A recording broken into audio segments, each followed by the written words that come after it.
La realidad es que la relación entre México y Estados Unidos sí es de amistad, sí es familiar, porque muchos mexicanos están allá y muchos norteamericanos también están en México, pero sobre todo es de negocios porque los negocios crean prosperidad. ¿Cómo ves, Mima? Bueno, pues tuvimos una cumbre regional, una cumbre de líderes de América del Norte, en la cual definitivamente, pues yo diría que hay más palomitas que taches, más allá de rispideces De que los se ven. deseos de los conservadores, ¿no? De los conservadores, el glutamato de sodio creo que es el mejor, pero es nada más para las papitas. Pero bueno, tenemos un invitado especial precisamente para hablar de este tema de la relación, pues ya no bilateral, sí muy bilateral, pero también trilateral. Trilateral y yo creo que de segundo por segundo, ¿no? Porque la relación económica entre Estados Unidos y México es todo el tiempo y pues qué gusto tenerte aquí. Está con nosotros Pedro Casas, quien es director de la American Chamber en su capítulo México y quien pues tiene muchísima experiencia en estos temas, pero sobre todo que tiene una reciente que es estar viendo a México desde Washington, ¿no? Y está recién llegado aquí. Entonces cuéntanos, empecemos como por estas visiones de cómo nos encontramos y cómo se traducen en negocios. Sí, yo creo que la relación trilateral, la relación norteamericana, pasa por un muy buen momento institucionalmente hablando. Recordemos que en la administración anterior en Estados Unidos, se apagaron prácticamente los vehículos institucionales. La cumbre de líderes de Norteamérica no sucedió durante 4 años, el diálogo económico de alto nivel, la iniciativa Mérida estaba prácticamente muerta y no hubo diálogo sobre seguridad. Y ahora, con la entrada en vigor del TEMEC, cambio de administraciones, se reactivan todos estos vehículos institucionales y entonces vemos otra vez ya por segundo año consecutivo sucediendo la cumbre de líderes de Norteamérica, vimos una participación en Ciudad de México de los 3 mandatarios de Norteamérica, Canadá, como lo platicábamos antes del programa, parece que se está interesando todavía más también en la relación con México. Entonces, estamos en un momento importante en el que la relación institucional se ve sólida y hay muchos mensajes, que ahorita entramos a detalles, en convertir a Norteamérica en la región más competitiva del mundo a través de muchas de las industrias del futuro, semiconductores, vehículos eléctricos y la reorientación de las cadenas globales de valor hacia la región. Pedro, aquí también hay algo interesante. Hay conflictos, o sea, no que ser vecinos Pero o si ser entre familia. hermanos hay conflictos, Mau. Sí, pero hay de conflictos a conflictos. Cuando se pelean por la herencia, se Ah, sacan los ándale, ojos, ¿no? ándale. Claro. Pero bueno, creo que no es el caso, pero sí tenemos cosas muy fuertes, ¿no? Tenemos la energía, electricidad, combustibles fósiles, tenemos granos se acaba de resolver recientemente el panel automotriz, donde México y Canadá se imponen sobre la percepción norteamericana. Ujú. Siempre hay conflictos, pero estos conflictos, ¿qué tan grandes son o qué tan solubles sería en esa magnitud? Mira, siguiendo tu ejemplo de los hermanos y las herencias. Si de repente los hermanos van a recibir una herencia y no hay testamento y no hay abogados, No, bueno. Problemas. se rompe la familia, ¿no? Pero si hay un testamento, si hay abogados y si hay mecanismos legales y transparentes para dar paso a esa sucesión de bienes, pues, se hieren algunas susceptibilidades aquí y allá, pero las cosas funcionan. Y esto del panel, por ejemplo, de las reglas automotriz, de origen en la industria automotriz, es el claro ejemplo de eso.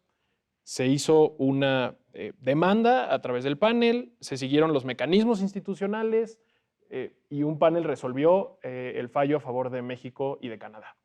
Ay. Y así todos los temas ríspidos son como yo creo que se deberían estar solucionando, a través de las vías legales, que son el TEMEC, el diálogo de seguridad de alto nivel, etcétera. Y los objetivos comunes, ¿no? Perdón, Mau, ibas a Sí, sí, decir no, algo. precisamente los objetivos comunes. Sí. Estos nos permite, digamos, prever que no nos vamos a meter en el callejón de los catorrazos, que no nos vamos a meter, el Congreso de los Estados Unidos ha sido muy insistente por las presuntas violaciones del gobierno mexicano al estatuto del TEMEC de trato similar, trato nacional a las inversiones Ujú. de sus empresas petroleras, de sus empresas eléctricas.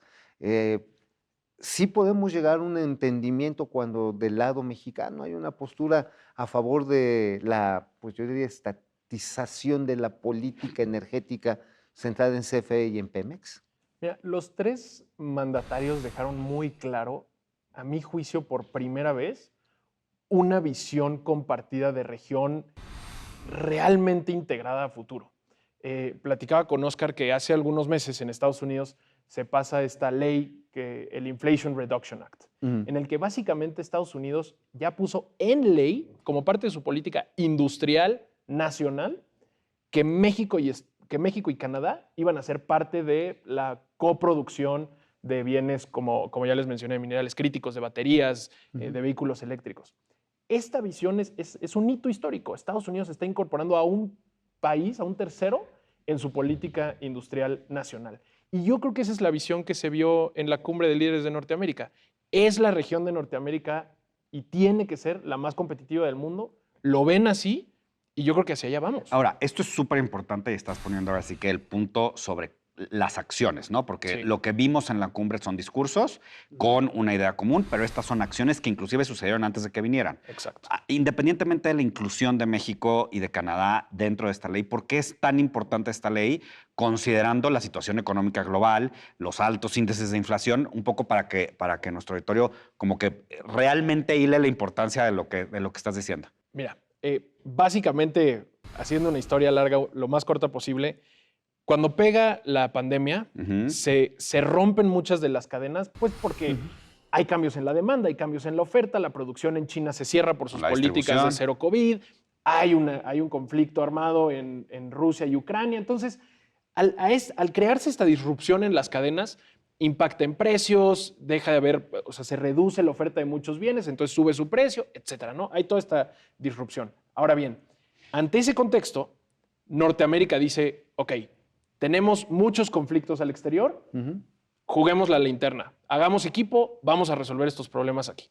Y entonces Estados Unidos dice, perfecto, en estas industrias a las cuales les estamos apostando el futuro de nuestra economía, ¿no? Te digo que para 2030 Estados Unidos quiere cambiar ya toda su planta vehicular a vehículos eléctricos. Imagínense la magnitud. En esa no están jugando. Es un Imagínate la la revolución industrial 2.1, ¿no? Claro. Imagínate, Imagínate la magnitud de ese mercado. Y ahora imagínate que Estados Unidos diga y metemos a México en nuestra cadena de producción en ley para que ellos sean parte de estas cadenas. Es un cambio profundísimo. Es un cambio muy profundo y es una oportunidad de oro para que nos involucremos en este tipo de cadenas. A ver, las empresas norteamericanas tienen que hacer entonces, pues, la reubicación o nearshoring, como se le mencione, porque hay un montón de shorings, ya he escuchado. ¿Qué tanto requieren de ciertos elementos básicos para que esto se dé a los pasos que están buscando enfrentar a la competencia de bloques a la que te referías, Óscar, a la competencia global con Asia, con parte de Europa, con India? Con India y con Rusia. Evidentemente hay una curva, una transición en la que México tiene que pasar para poderse involucrar de lleno a este tipo de cadenas. Una cosa muy importante, que creo que hacia eso va tu pregunta y es algo que desde AmCham estamos empujando mucho, es el tema de seguridad y Estado de Derecho. Es fundamental que desde México demos esa certeza para atraer las inversiones, competir, porque también hay que acordarnos que una de las grandes cosas que limitan la inversión o que han hecho que haya una reubicación de las inversiones desde China a México y Estados Unidos es violaciones a propiedad intelectual, la participación tan activa que tiene el gobierno, en fin. Entonces, México ahí tiene una ventaja comparativa porque jugamos en el mismo campo democrático, del Estado, del respeto al Estado de Derecho, etcétera, pero hay que reforzarlo, hay que seguir trabajando y dar certidumbre. Claro, digo, esperemos no ver otra vez episodios como el de la cervecera allá de Mexicali, ¿no? Que quizás fue uno de esos hitos bastante ríspidos, ¿no? Que generaron esa duda de que si México iba a respetar. Pues sí, pero al final luego se terminaron arreglando, ¿no? O sea, son vías, cuestiones también, pero ahí van, ahí van. Ahora, justamente alrededor de estos temas, ¿no? Es desgastante ver todo cada mañana que uno lee los periódicos. Es que la incertidumbre, es que no están las cosas sucediendo como tendrían que suceder. Y es cierto que hay una parte, digamos, que constantemente está atacando a las empresas, ¿no? Es cierto eso. Pero, digamos, las empresas no están por un sexenio, las empresas son inversiones de largo plazo. ¿Cómo se está viendo desde las empresas de la AmCham, que además tienen en sus equipos a muchos mexicanos y mexicanas muy valiosos? ¿Cómo se está viendo esta relación del día a día y cómo se sigue construyendo crecimiento a partir de ello? Claro, mira, nosotros en AmCham llevamos en México desde 1917. Ay, no más. Nosotros hemos pasado 22 presidentes mexicanos, 19 presidentes americanos y la cosa sigue. Entonces, nosotros en nuestras prioridades claramente está apostar por la integración regional, apostar por un crecimiento sostenido, estar muy atentos a la implementación del TEMEC. Y es lo que decíamos, si nosotros vemos que a través de nuestros mecanismos legales, ¿no? O sea, el tratado comercial regional que rige y marca la pauta de nuestras inversiones, si las cosas siguen su cauce, la actitud va a estar ahí para seguir atrayendo inversión. En este último año, México rompió récords en atracción de inversión extranjera directa. Estados Unidos es el número 1 y nada más en AmCham representamos cerca del 20% de la inversión extranjera directa. Ay, modestamente. Ay, bajita la mano. Oye, pero antes de terminar, recientemente entró para la ley del mercado de valores en los Estados Unidos la obligatoriedad de que revelen toda la cadena de producción su huella de carbón. Sí. O sea, esto pues, No sí es nos menor. pone la situación de mucho carbón. Está Está carbona. carbona. Obviamente, ¿tú crees que esta puede ser un elemento también para que las empresas mexicanas entren, los proveedores mexicanos, a este circuito que trata de combatir un problema que está afectando al mundo, el cambio climático? Sí nos pondrá. Hacia allá va el mundo. Cada vez yo creo que tanto los consumidores como los mismos colaboradores de las empresas, los ciudadanos, están exigiendo eso. Esto va a pasar, el seguimiento, ¿no? De todas las reglas a través de la cadena de suministro. Y no solo va a ser temas ambientales, también va a haber temas de respeto a los derechos laborales y Claro. sin fin de cosas, ¿no? Hacia allá vamos y está muy bien. Y México no es que se vaya o no, se tiene que No es que sumar. No es que quiera. O sea, nos tenemos que sumar a eso. Tenemos que trabajar también como empresas en todo el tema de ESG, ¿no? O sea, estar mucho más conscientes de los temas sociales, del medio ambiente, de gobernanza, porque solo así nos vamos a seguir sumando a estas cadenas de valor globales, seguir creciendo, seguir generando empleos de manera justa, sostenible en el tiempo y con el medio ambiente, sin lugar a dudas. ¿Ves posible que cercanamente veamos mayores equilibrios entre las economías de la familia entre los tres países, que en el fondo pues es el objetivo del TIMEC? Sin duda. Ah, claro. Absolutamente. No, claro. Ya me vi Claro, celebrando el Día de Gracias.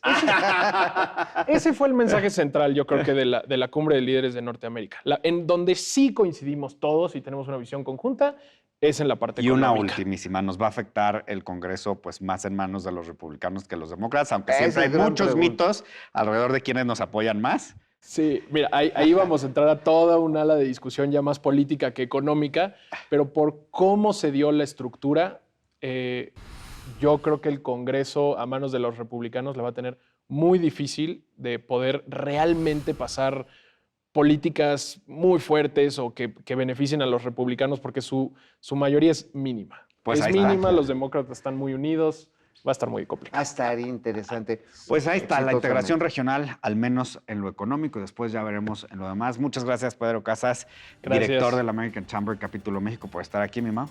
Gracias, mi queridísimo amigo querido. Nos vemos en la próxima aquí en esta billetera.